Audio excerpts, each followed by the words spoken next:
Today we recorded the 78th podcast of Bulgaria Now. Hey Philip, how's it going? Yeah, very well indeed. So, did you get my message? Oh, perfect.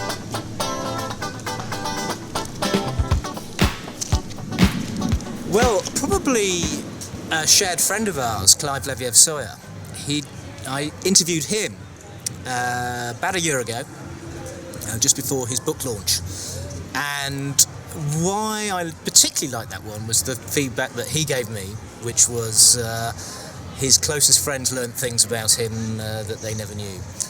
So he'd interviewed Nelson Mandela, he'd been involved in and witnessed racism at a very young age in Cape Town and inequality, and it really gave you a feel for this man who has I know you know him as well, but he's got a great sense of fairness and justice. So I think that's perhaps my very favourite one, but there've been so many. They've been all good fun. They're always a good laugh. I think one I forgot to press the record button or something, so that was a bit of a disaster.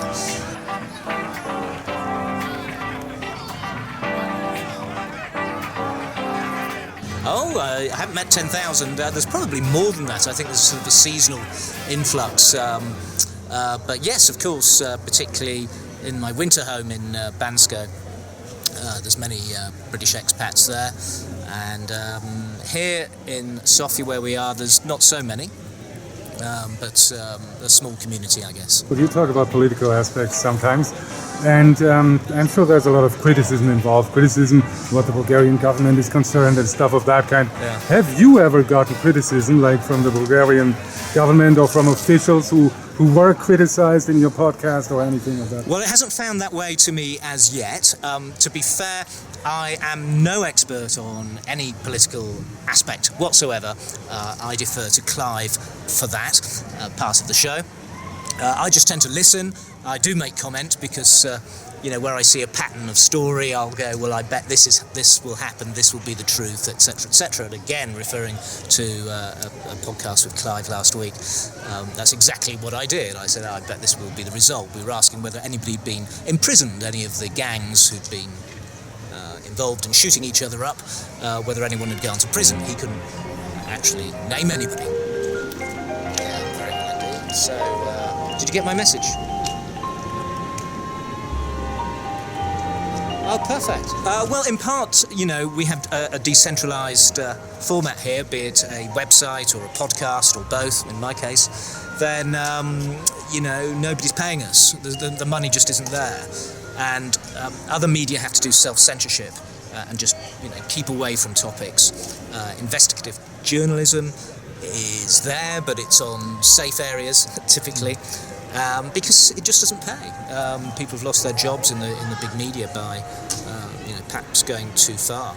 There's a lot of vested interests, of course, here in Bulgaria, being the way that it is and the way the big companies formed after communism. So my view is we can do what we do, and foreigners can do it because we're out of a system. We're looking out inwards more, and also perhaps. We do get frustrated, I think, of things perhaps not being as smooth as we know in our own country. I think, in part for yourself with Germany, the UK with myself, where political processes and bureaucracy in particular really runs so much better. The rule of law as well. Okay, so podcasting is not all you do. I mean, you don't do this 24 hours a day. Absolutely. You also have your work and your other work. And yes. So what do you do? So the main activity, particularly in the winter, is banskoblog.com. And this is a website whereby there's lots of information about, obviously, Bansko and what I'm getting up to there, and particularly the snow and what's happening to the weather and lifts and all that good stuff. And that's linked to a big app called Bansko app, where much of the same information is there. There's a chat function as well, where people are talking amongst themselves, what's going on, and all that good stuff.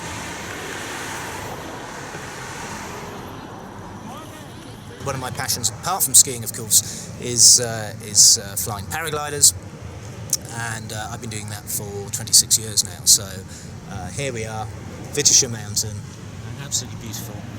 and one of the places that I fly. In fact, I've flown off, actually not all the mountain ranges. I haven't yet flown off the Rila mountain, but I hopefully will soon, or at least fly from here to the Rila mountain. That's an objective of mine. But also we've got the Rhodope Mountains. There's a great site there called Dobristan.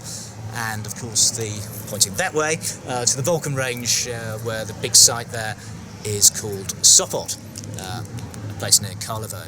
So just a few days ago, your wife, right? Girlfriend. Oh, your girlfriend gave birth to a little boy. How is he? Yes, he's doing great. His name is Anthony, or Tony for short. And some people say all babies look the same. I think ours looks great, of course, but I'm biased. He's doing great. Everything so far has been as good as one could ever imagine.